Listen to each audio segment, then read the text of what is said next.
Whether you work in sports performance or you're just a fan, you know that injuries are an unfortunate part of the game. But how much can we actually control and what can we do about it? We have an in-depth conversation with Scott Epsley about just that. Welcome to the Principles of Performance podcast, where we discuss how to optimize your health, fitness, and performance. Whether you are a coach, trainer, or clinician looking to become one of the top 1% in your field, or a fitness enthusiast looking to learn strategies of how to perform at your highest level and be your very best, we draw on decades of experience of working as coaches, consultants, and trainers to top industry professionals and elite performers, athletes, and teams all over the world. Your hosts, Eric DeGatti and Mike Perry, investigate and challenge the most popular coaching, training, nutrition, lifestyle, and recovery protocols, as well as bring on our friends and colleagues who are leaders in the fitness and performance industry to join us in the discussion. Be sure to like, subscribe, and share on YouTube or wherever you get your podcasts, as well as stick around to the end to find out how you can get access to special resources, deals, and learning opportunities. Now, let's get to the show.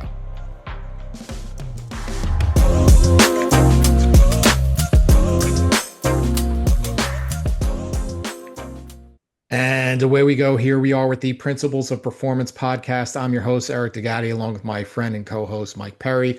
And today we're talking about a subject that we've been dealing with, and anybody else who's been dealing with athletes for the as long as sports have existed, Mike, in sports injuries. Yeah, no, I mean it's just part of competition, and today we're going to learn some basic strategies on what we actually can do. So I'm excited to pick the brain of today's guest. But why don't we go ahead, get him introduced, and we can get rolling. Fantastic. And so I want to thank our good friend, Dr. Adam Wright, for making the introduction here to Scott Epsley. Scott is an Australian trained sports physical therapist with over 25 years of elite sports medicine experience. He's worked with athletes at national, international, collegiate, and professional level, both in Australia and the US, across a wide range of sports. Currently, he's the director of player health and performance for the New York, New Jersey Gotham Football Club in the NWSL, and he continues to consult in sports medicine and rehab across teams in the NBA, NFL, NHL, MLB, and international soccer. He was previously the medical director for the Philadelphia 76ers. And so we can go on and on, but we don't want to take too much of his time going through his bio, and we want to dig right in. So Scott, can't thank you enough for taking the time out and talking to us today. No, great to be here. Thanks for the invite. Absolutely. So we're going to dive right in. So you've worked in sports medicine in a wide range of high performance settings. Has there been any commonalities that stood out to you in the players who get injured versus the players who remain healthy? Great question. I think, this is a little bit of a nature versus nurture question when it comes to sports medicine. The commonalities, I think, are there's always going to be the biological piece, right? There's the morphology that you can't pick your parents, your genes that impact various aspects of your connective tissue do play a role. The alignment of your bones, the alignment of your joints, all of those things play a role, and they're the things that we can't change. And they're the things that no matter how hard an athlete works, they can't change. And then, of course, there's the randomness of sport, and some of those, somebody, comes in a slide tackle, gets tackled on a wrong angle, and you can't change that. That's impossible to change. Controlling the things that you can and seeing the players that, don't get injured historically, and I don't want to jinx him here, but I'm thinking of somebody like Mikal Bridges in the NBA, right? Who just, plays every game, and having been in and around the Brooklyn Nets a little bit there, and watching how that guy prepares and takes care of his body, and he's just religious about it. I think back to, my former player and now coach of the Los Angeles Lakers, JJ Redick, who was absolutely meticulous in his preparation. Now, JJ had, some injuries in his career, but I think he was able to extend his career and able to minimize the impact of some of those injuries. I think of the players that I have now, in the U.S. women's national team, in the way that they prepare their bodies. Unfortunately, we have one player injured, Tiana Davidson, with an ACL right now. But we also have some very, very robust players, that prepare their bodies meticulously, that are very meticulous in their recovery strategies, that make sure they get enough sleep, that make sure their nutrition is right, that lift meticulously, and those are the people that I think put themselves in the best position to at least minimize the risks. Well, as a longtime suffering Knicks fan, Scott, I pray that you didn't jinx McHale because we certainly need that for our chance this year. But as all of us have worked in high performance at different levels and different capacities, one of the things that you see, and you just open up social media anytime a big athlete goes down, is you get these armchair clinicians, I call them, that come out of the woodwork claiming that, well, they could have avoided injury if they'd just done this or that or done my special method, right? But can you explain just how multifactorial any injury is and that it's almost never just one thing?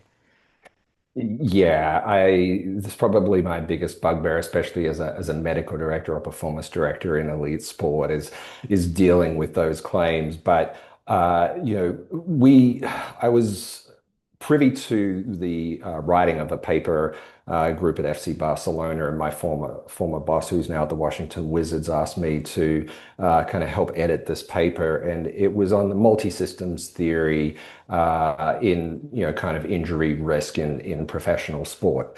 And effectively, to your point, the whole premise of this paper, I think it was probably about a 2018, 2019 publication, but the whole premise of this paper is that it is so multifactorial. There are just so many elements, and we see it on a daily basis, from environmental factors, from sleep and travel factors, from equipment factors, from nutrition factors. There's so many different things that play into it that are not even part of being on the pitch or on the court or what have you. Uh, we monitor our players meticulously, and when we get an injury, we go back and we look through the data, and invariably we'll find something that jumps out. Now, correlation, causation, it's always hard to know. And you sit there racking your brain and you say, how can we better have looked at this? But then you say, if I'd found that, what would I do differently?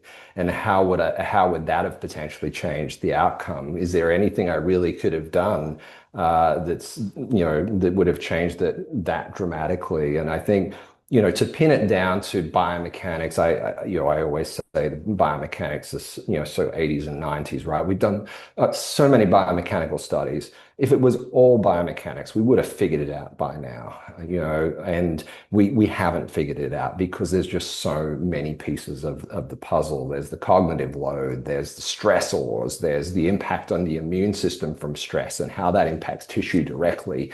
Um, all of those things play a part. When our athletes are stressed, it directly impacts the inflammatory process within their bodies, and it directly impacts their tissue. And so, something that might be going on at home, something that might be going on within a team, they're not getting playing time, they're having a beef with a teammate, any number of things can play into where an athlete's head is at any given point in time, a mindset, or even how aggressive they might be going into a tackle or into a maneuver or move on the basketball court, that might increase their risk and predispose them. It's how do we predict the weather in South Africa from what's happening in the atmosphere in China? It's kind of that type of butterfly effect.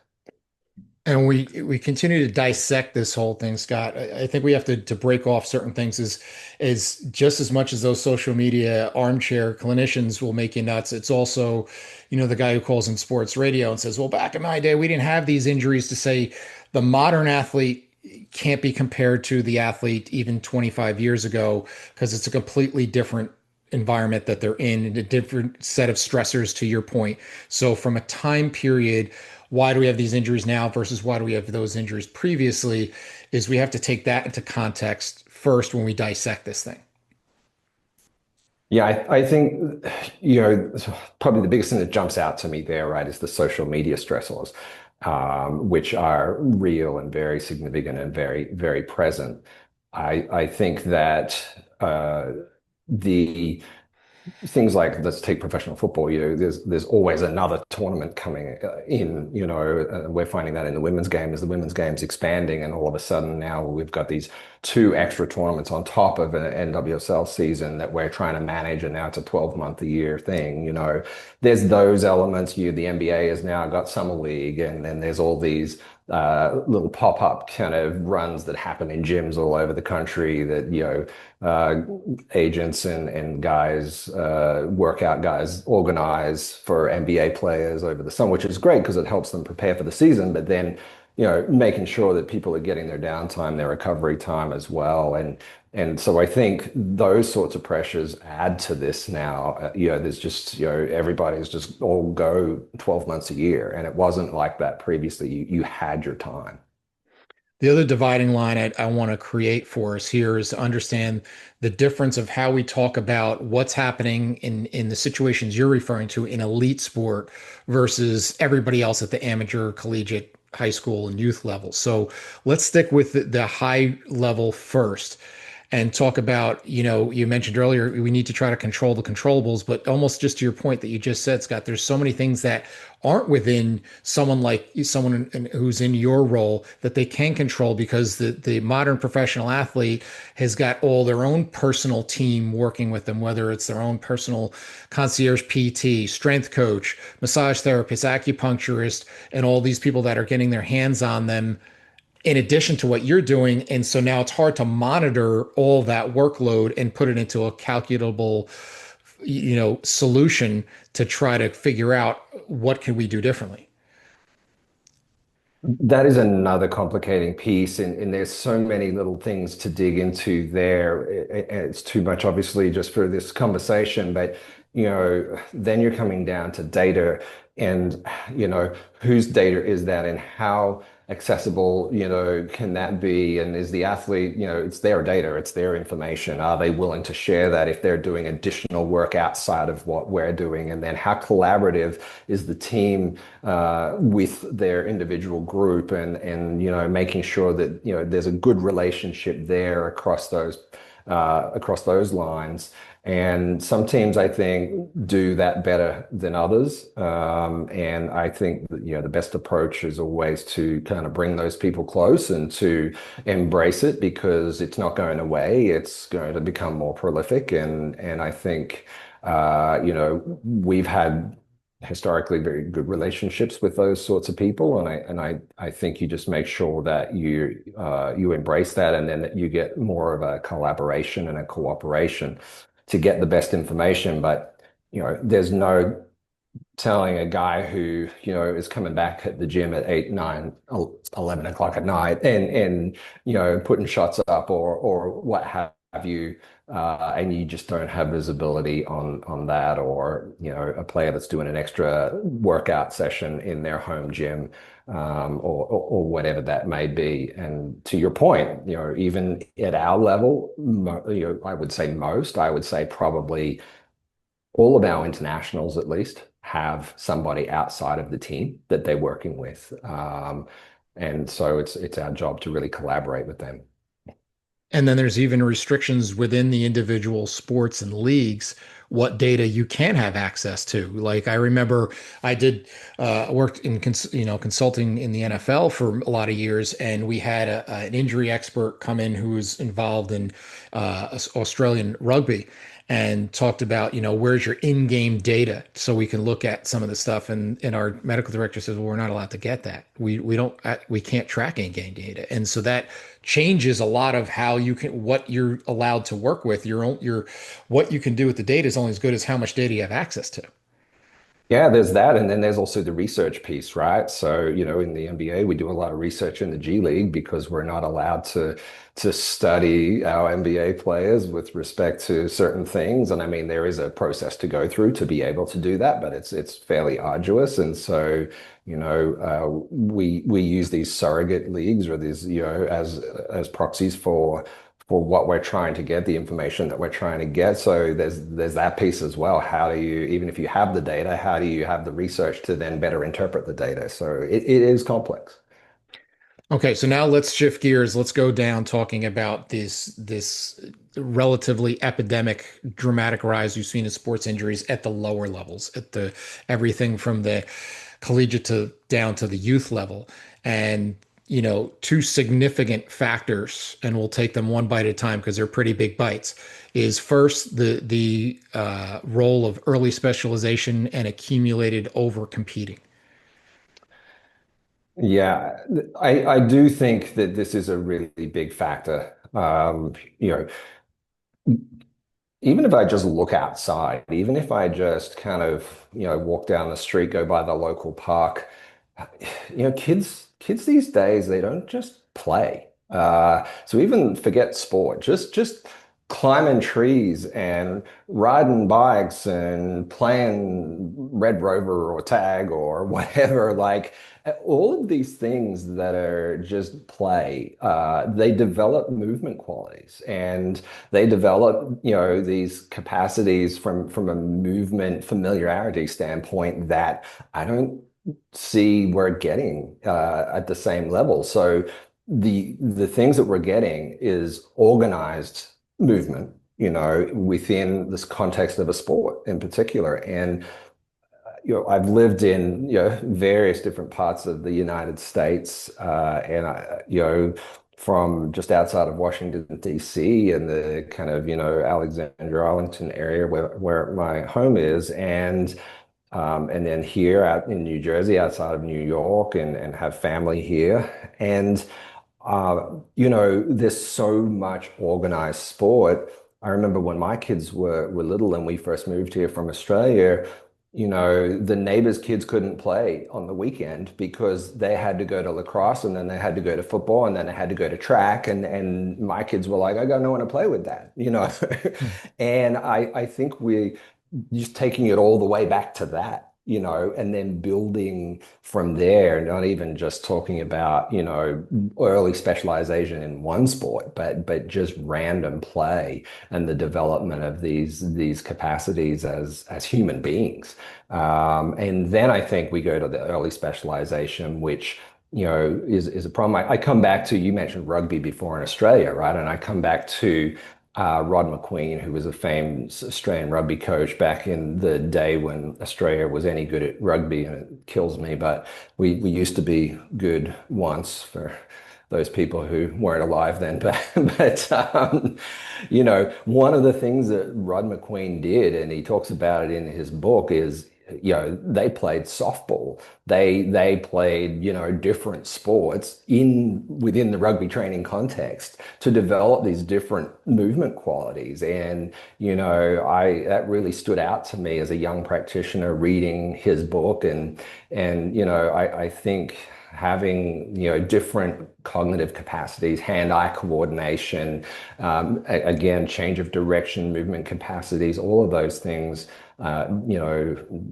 that's important. And I do think that when you specialize within a sport so early, you miss the broader development. Now, in talking to people who have roles similar to yours, that ends up matriculating in the feedback that I've gotten is that now when they get to you, they're already somewhat broken, if not broken, by the time they get to you. So it handcuffs you in terms of what you can do developmentally because you're immediately going into triage mode of how do we make them not break again or break worse, right?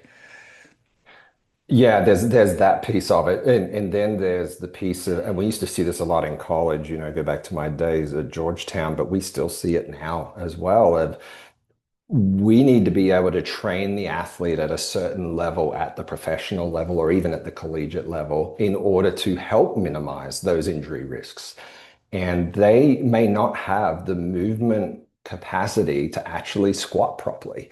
Or, like they don't even know how to get their body into that position. They don't have the body awareness. They've never been in certain positions and done certain things. And back quite early in my career, I was involved with the Australian Institute of Sport and the Queensland Academy of Sport back in Brisbane, and they developed this long-term athlete development program. And basically, it was identifying, young kids and putting them through various, it's a push test, it's a pull test, it's a squat test, it's a, bridge, it's a whatever it is, and just looking at their actual movement qualities and starting to work with elite, high-end kind of, 14, 15-year-olds and identifying those, insufficiencies early and then retraining those things early to try to minimize the risk down the track, but also to maximize the training capacities. Because once you get to the elite level, you then have to be able to train at the elite level. Okay, so now let's talk about the second factor where, how much can we attribute the rise in injuries because athletes are just simply bigger, faster, and stronger now?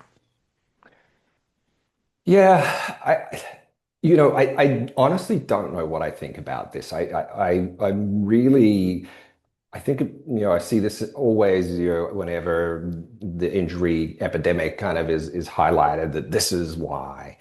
There's definitely such a thing, and we talk about it for instance, in hamstring rehab. A colleague of mine, Fergal Kieran, who is widely renowned for his hamstring rehab work.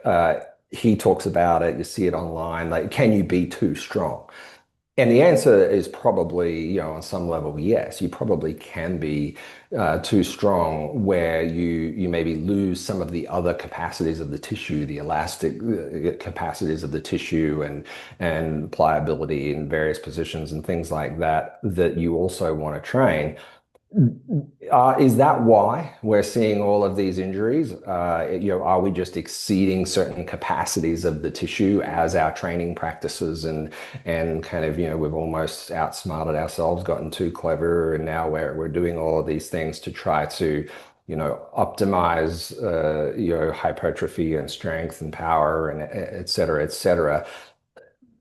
Maybe that's a factor. I still think that, tissue adapts. And if we're doing that appropriately and we're doing that well, and we're incorporating it, within the sport specific capacities that we're trying to develop, and we're doing that well.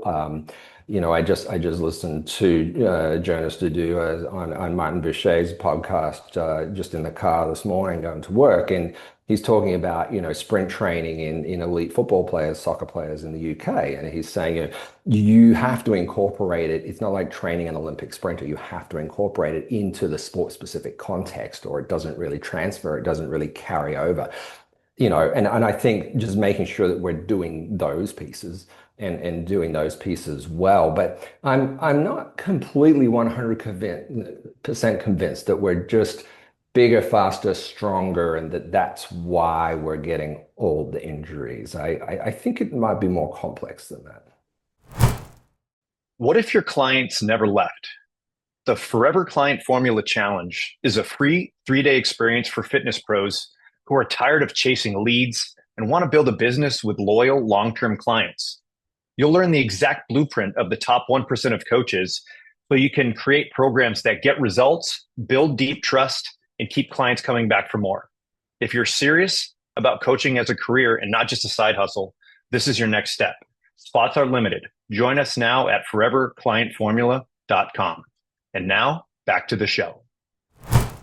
And the reason why I asked, we had this conversation, me being a baseball geek, we had this conversation with Eric Cressy, and to say, exactly to your point, like, have we almost gotten too good for our own good, that maybe the human structure can't handle 120 mile an hour exit velocities and throwing a ball repeatedly 100 mile an hour plus. And have we gotten so good on one side that there's something that we're missing on the other side of how can your body have the resiliency to handle those types of forces? And there is a limit to adaptation. So I don't want that to be misinterpreted. And there is a point at which, yes, I think what you just said then is true. Because we all have our biological ceilings, for how much we can adapt, and then potentially we are exceeding some of those limits. So in your example of baseball, that I think potentially may well be the case. But I do think that, yeah, I don't think it's the only answer to the question. I'm just not sure what the answer is really. So, I think we can all agree that it's important to be proactive. But from your experience, are there any lab or field tests that you found that have a relatively strong ability to predict an increased risk of injury? I mean, I'd like to say yes, because this is why we do preseason testing and try to profile our players and then, screen them and monitor them during the season. But again, coming back to the very first discussion that we had on the multifactorial nature of injuries, and when you go back and you review the data, you'll always find something, and you'll be like, oh yeah, well, maybe that, but how did we, find every little piece of aberrance in the data and then act on that? It's impossible to do. I think we got to stick with some of the basics. Like we do know certain things decrease the risk of injury. For instance, we do know that in youth football and even in adult football, you've got like your FIFA 11 type programs. You've got things that have been proven over large numbers of people over time to decrease the risk of injury, and they have certain commonalities, and those commonalities are really focusing on things like hip strength and jumping and landing mechanics and changing direction, and all of these sorts of things. I think, do decrease the risk of injury. And I just mentioned something there, right? Like how we change direction. When you put a football at the feet of an elite soccer player, they will move very, very differently to how they move when you take that football away. And the same thing happens with an elite basketball player. If you, put a basketball in my hands, I am going to move very, very differently to how, if you ask me to complete probably the similar task without the basketball in my hands. And this is where I do think we're missing something. And Adam Petway and I talk about this in our papers on ACL and Achilles ruptures in basketball, is that our development coaches, in terms of the people that are developing skill sets in players, our basketball development coaches, football development coaches, they are an integral part of the injury prevention program, because they're the people that are teaching these players how to move with the ball in their hand, with the ball at their feet. And I think this is where, again, back to Jonas's point about the transference. We need to teach them, for instance, if I'm changing direction, how do I decelerate on my inside leg and then load it and then push out of that position? We're rehabbing this ACL right now, and our return to play strength and conditioning coach works tirelessly on making sure we've got these capacities and these qualities in change of direction and sagittal plane deceleration, because these are all risk factors. And we do know that programs that train that do decrease the risk of injury. And so I think we have to come back to some of the basics. We know that proprioception training decreases, the risk of ankle sprain in basketball players. We know that, there are, plenty of things out there that we know that are basic. I think we've gotten a little bit too caught up in some of the esoteric and the high level. There's so much data available now. I can test so many different capacities in my player. It's like, what is the one that I really need to look at? And we have a battery of testing. We sat in our office in the preseason and we debated for a day. What are we going to look at in our preseason testing? What is valuable? What do we need to know if a player gets injured that we need to have a baseline for? What do we think might be predictive of injury that we need to maybe find as a capacity to train and prevent? But there's just so many. Where do you stop? Well, it's something that's somewhat related, Scott, but not nearly as discussed or not as the because we're looking at correlations between these biomotor abilities and the potential for injury. And like you said, correlation doesn't necessarily mean causation, but what about factors that could possibly lend insight into being able to predict an athlete's resiliency and their ability to recover from injury? So, if and that's a big thing to say, that's biologically individual, based on a lot of the factors you've already talked about. But if we're so worried about what factors can predict injury, are there other things that we could look at to say, well, this person's going to bounce back much quicker than this person based on this data that we have? Yeah, I actually think that's maybe even a better question, and I think that's a really good question. And it's not one that gets talked about actually much at all. I think internally we talk about this. Our staff talks about this with our players when they get injured, and I think that it's again multifactorial. I think the first place I start when I think about that is the psychological profile of the athlete and what's their psychological resiliency.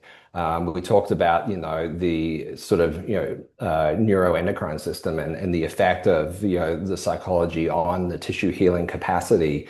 It's a real thing. We've got plenty of biology studies now showing, the impact of that and, high levels of cortisol and high levels of stress that inhibit healing capacity. So just from a biological level, before we even think about the psychological, level of their ability to go through 8, 9, 12-month rehab, that's a grind. That is really hard to do. You're in there, 6 days a week working with a player, and then there's the interpersonal piece of that. You're in their face, making them do stuff that maybe they don't want to do 6 days a week, and how do you keep them motivated in doing that? Their ability to self-motivate is a huge factor in their ability to recover from an injury, maybe quicker and better and more resilient than another person. So that before we even start talking about the physical capacities, that's where I would start on that one, because I do think it's huge. And then, coming back to the physical capacity, training age is really big. Like, how well trained are they before they get injured? Because if they have a really low training age before they get injured, and we talked about, those players whose movement capacities are poor when they come to us at the pros or come to us in college.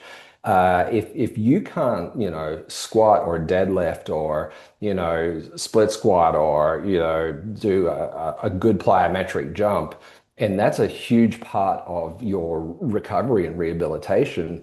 Now I'm not teaching you how to write a novel. I'm teaching you how to write the alphabet. And, we've got to start there. And then we've got to, teach you how to spell words, and then we've got to teach you how to put sentences together. And so your training age and your movement capacities, I think, are hugely important.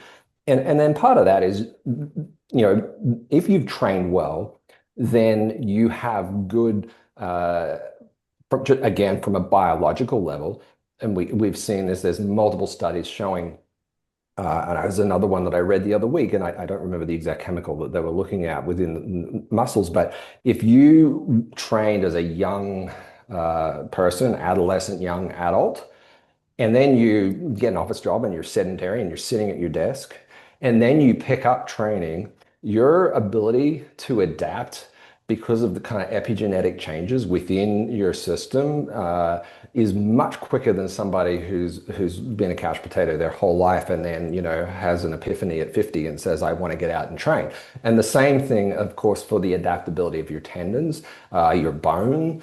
You're already behind the 8 ball if you haven't been training, and your bone adapts, more slowly, and it has a lower ceiling to adapt. We talked about each individual's biological ceiling.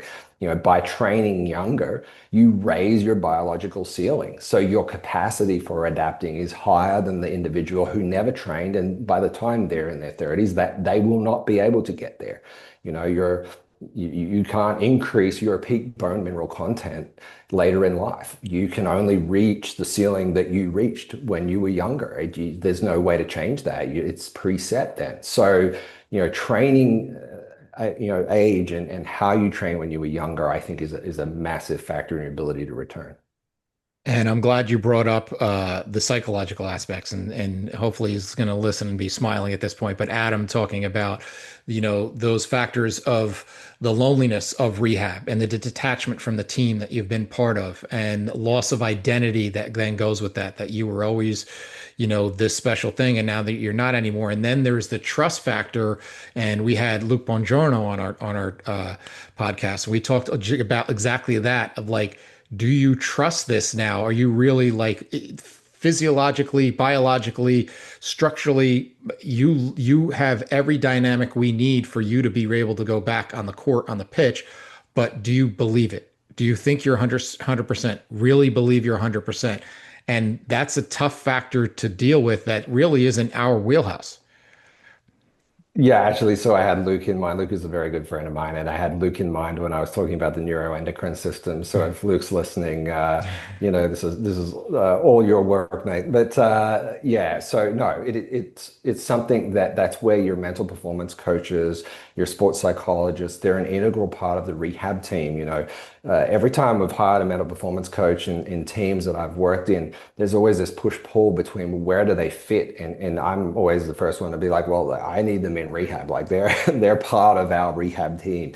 As soon as the player gets injured, that's like immediate making that connection because I think that's a massive part of the rehab, as you say. So we're going to kind of change gears a little bit. Talk to us about musculoskeletal sonography and how you use that clinically.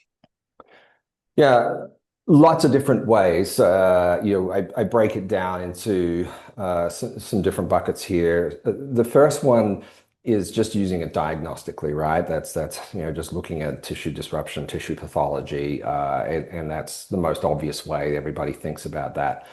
The second one is using it interventionally. So let's say, I'm a physical therapist by training. If I want to do dry needling into a precarious place where there's a neurovascular structure that I know is located there, I can be far more accurate. I can prevent any collateral damage from hitting a vessel that might then bleed into the tissue and cause a nasty bruise and things like that if I do it under ultrasound. So if I do ultrasound guided, or I can go into some very deep tissues that are precariously placed and do it very, very safely and very confidently and achieve a result that I think is probably and my colleagues will probably disagree with me here because I've done other podcasts where they have, but I think I can achieve a slightly superior result by being more accurate with the ultrasound and targeting tissue.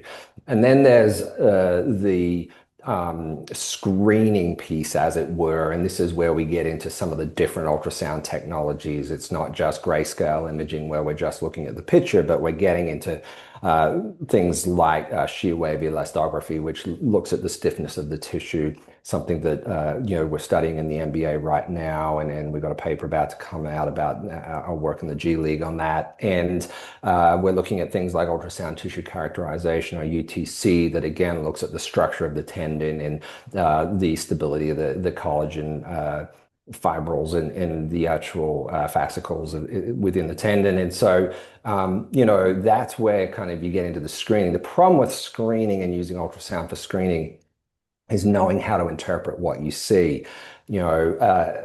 80% of our basketball players have pathology in their tendons. And so how do I then predict who's going to become symptomatic? And I think in our study of 35 players in the G League, 2 developed actual pain over the course of the season, despite 80% having pathology, right? So now, this is where whoever has the ultrasound in their hands needs to have also the knowledge and the background to know how to interpret that, because come back to the psychological piece, and you see this a lot. My wife she works with us now in football, but she worked in professional dance for many, many years. And, every dancer's got hip pathology, but you put an ultrasound on their hip and tell them they've got hip pathology, that's like the worst thing you can do in the world, right? I mean, they're in their head about their hip. And so, it's how you interpret it and then communicate that and knowing what to say and what not to say and what actually is predictive and what is just a normal part of this athlete's morphology based on the sport that they play. So that one's a little precarious.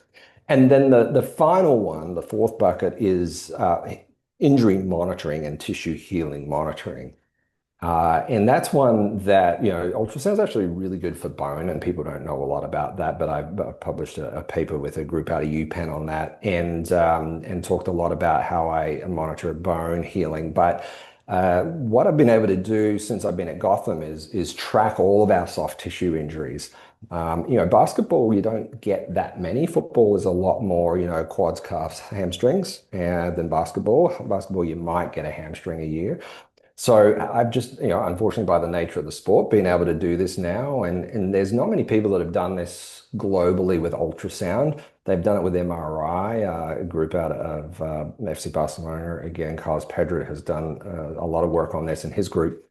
But I've been able to track these, injuries over time and look at how they look as you increase somebody to return to play and then when they return to play. And we're seeing a pretty interesting trend that pretty much holds true. You see this kind of, obviously the tissue pathology and the tissue, response to the injury and the disruption. And then you see healing and you see scar tissue formation. And then you see a normalization of the structure, whether it's, the muscle fascicles starting to normalize and become evident in ultrasound at the myotendinous junction and things like that.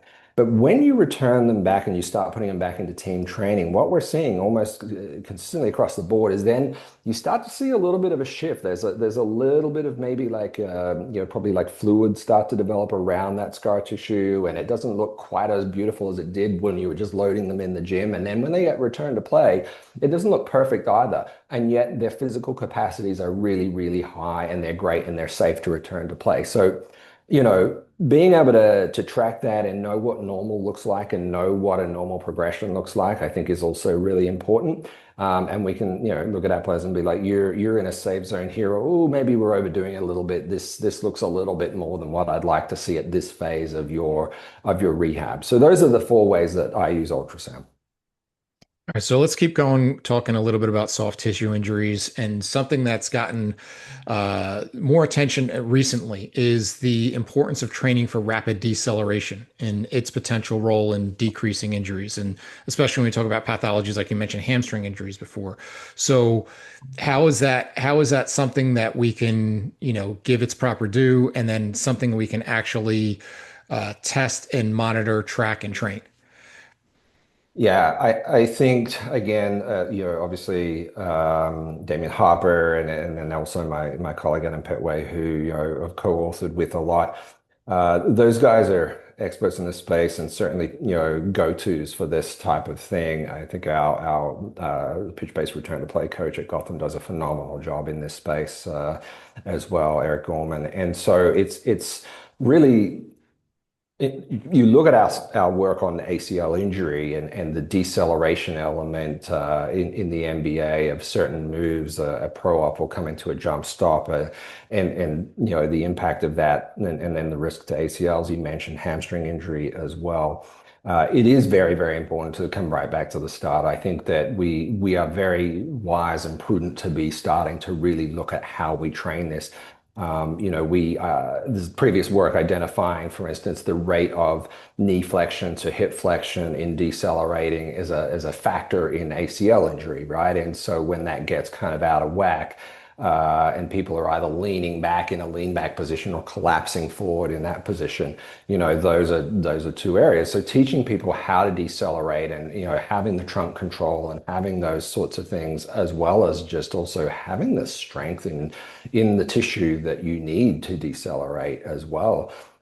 From very high speeds. And as we identify the forces that are involved in these rapid decelerations and realize just how close to the mechanical limit we are from the structural integrity of our tissue, we're butting up against it sometimes. We really are. Is it any wonder that these injuries occur? No, but if we can train that and we can then get tissue adaptation as well as neuromuscular adaptation to those things, then I think we're in a better place. So in terms of all of the exact specifics and the techniques, of training deceleration, I think it's so multifactorial. That comes back to what we talked about and what I said Jonas was talking about is you've got to train it in the gym so that you have the capacity. Do you have the quad capacity, glute capacity, trunk capacity, hamstring capacity in terms of, being able to do that? And do you have the capacity in those positions that you need it in for decelerating? I think, measuring it is, okay, we can look at things like eccentric, braking forces. We can look at, eccentric impulse. We can look, and I'm particularly referring to the eccentric element here from the braking element of decelerating. But I think, we can infer things from force plate testing. We can infer things from certain strength tests that we might do. did not do this season in full circle, but we did actually take video, and we were going to do a 15-5 test and look at deceleration, change of direction, capacity with view motion. It was just something that was outside the scope of our resources to do, but we have all the videos if we wanted to go back and evaluate somebody and do that. So there's technologies like view motion out there that you can plug this in and you can look at where somebody is at, and both biomechanically and then just get a number. And then look at your impact of training and make sure that you're actually making a difference, and that and there's the 1080 sprint. There's any number of ways that you can measure these things now with the technologies that are out there. Okay, so the next thing with soft tissue injuries is the fact that they can give us warning signs and possible foreshadowing that may or may go unnoticed. So I'll go back to baseball, that like when you see somebody's got a forearm flexor strain, now they're kind of whistling past the graveyard that there's a UCL right behind that. And then we saw at the highest level in the NBA, two of the biggest stars go down with Achilles tears after having calf strains leading up to them. So talk about some of that foreshadowing that we can get in soft tissue injuries from some of these potential warning signs. Yeah, so you're alluding to Adam and our group, our latest two papers on injuries that precede major time loss injuries. And we did talk about that with the Achilles tendon and the calf injuries, and we found calf injuries and ankle injuries, as well as things like plantar fasciitis, but even actually Achilles tendonitis was also another one when players had time out and actually had to sit out for that injury, was one that then was predictive. And so there's other studies that have shown in elite football that when a player complains of kind of more focal localized muscle soreness, that can be a bit of a predictor as well of soft tissue injury. So we're now starting to identify this, and I think ours was probably one of the first papers to really look at this in the NBA for ACL and Achilles. I think probably was the first paper in the NBA, but even in sport in general. And it really came to the forefront. And the reason that Adam and I started wanting to look into this, I got asked to do an injury audit for an NHL team a few years ago. And as I went through their injury data, I started to notice that there was a subgroup that had been out for small injuries, and they might have missed a week. They might have missed, maybe a week and a half, something like that. But next thing, they were out for another injury, and they were missing like, a month or 2 months, and I started getting really interested in this and trying to look into this. And we come back to our ACL injuries, and then we found, okay, in our paper that, yeah, if you'd had a previous knee injury, and then you've been out for that you're at much higher risk of then getting an ACL injury. And there were various other injuries as well that we found that for. So I think we're starting to learn more about that and be more aware. What do we do about it? The answer is probably somewhat in the rehab. What we found, and it was consistent in our ACL study and our Achilles study, was that players, particularly in the Achilles study, players that had been out with these previous injuries that then went on to rupture their Achilles tendon returned way quicker. And I'm talking like 3 times quicker than players that had also been out for the equivalent injury but did not go on to suffer a rupture when we looked at a normalized group for comparison across other players in the NBA. And so, how well we recognize what are the canaries in the coal mine, and maybe this type of injury, to your point, maybe this distal calf injury needs a little bit longer. Now, come back to Tatum and Halliburton's injury, and I've said this on another podcast. If I were in those positions going into the NBA playoffs, particularly for Halliburton, would you risk it? Yes, you're going to risk it. I mean, and the same thing happened with KD when he was out at Golden State. Of course, there's always this risk element of what are we willing to risk? What's the reward? As an NBA championship, but are you going to risk that in December? Hell no. and that's where I think, quantifying risk and the risk that we're prepared to take also comes into our injury prevention piece as well. Sure. And there's the athlete's control of their own body and what they're willing to put themselves into. But I'm curious with the what you mentioned earlier, where they had these little minor tweaks that ended up being something else later down the road. And only from anecdotal experience, a lot of times when I was working in the NFL, you'd have guys that would come in and they'd have this hamstring issue that originally where there was an ankle issue that was unresolved that may have matriculated because of compensation into this hamstring issue, and how much could there be possibly a play of us sometimes being a little too myopic in terms of guy comes in for an ankle injury, we're going to treat the ankle without looking at what downstream effects may have happened from this ankle injury that we also now need to clear before we really let them go and be 100%.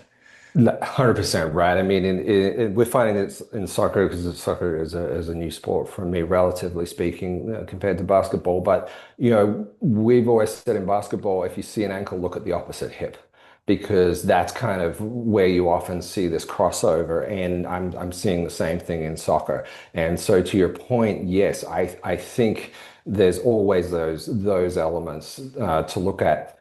I do think that, some people, and you alluded to some of those people with their special guru techniques, can sell themselves on being, oh, well, that guy didn't look at your big toe flexion capability, and so he doesn't know what he's doing. That pain you got in your upper trapezius because your MTP1 is not me.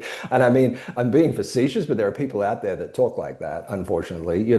So I think you can get too cute, but there is definitely links. And I come back. I was over in Italy last year with Dan Paff and a group. We were doing some lecturing, and Dan was referring to a sprinter that he'd trained once that was constantly having, I think he was saying, a hamstring issue. And it turned out that he had dislocated his shoulder playing football in college or high school or something.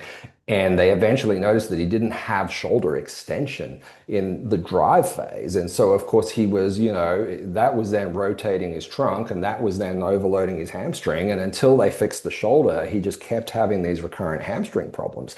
And, that is somewhere way, way up the chain, but it was, impactful. And so understanding the biomechanics of the sport and what's required, and then, sometimes looking further afield is really important. So as we sort of get to the end of our podcast and our chat here, what are you currently working on, and what can we look forward to coming up in the near future? Well, right now, as I alluded, there's a group out of the NBA working on this patella tendon study that we did in the G League. We have a plethora of data, and that after the first paper, about to come out. Hopefully, we'll submit that very, very imminently. And that's probably the biggest thing. And then we're looking to expand that work as well. We're looking to include kind of developmentally, as we alluded to earlier in the podcast, about how some of these, but particularly patella tendinopathy in this study, develop through adolescence, and then how that then presents to us when they get to the pros, so that we understand the time course of those events that lead to those changes. So that's probably the biggest thing that I have involvement in right now, that's in the works. Awesome. Well, I got to tell you, there's some people that get super excited for the new Star Wars movie, the new superhero movie. As a geek who's done this for 27 years at every different level, like, this was way more satisfying to me than one of those things. Scott, this has been an awesome conversation. I would keep you for hours if I could. Thank you. I've appreciated it. Great questions. Awesome. Well, we can't thank you enough for your time and insight. And we want to thank you all for listening. And this has been the Principles of Performance Podcast. Thank you for listening to the Principles of Performance Podcast. If you've enjoyed the show, please be sure to give us a 5-star review on Apple or wherever you get your podcasts. If you would like to learn more about our courses and mentorship program, visit www.principlesofprogramdesign.com, where you can book a free strategy call with Mike and Eric to gain insight on how to achieve your potential. Also use the special discount code PRINCIPLESPODCAST10 to receive 10% off any of our live or online courses. We appreciate your attention and your commitment to be your very best.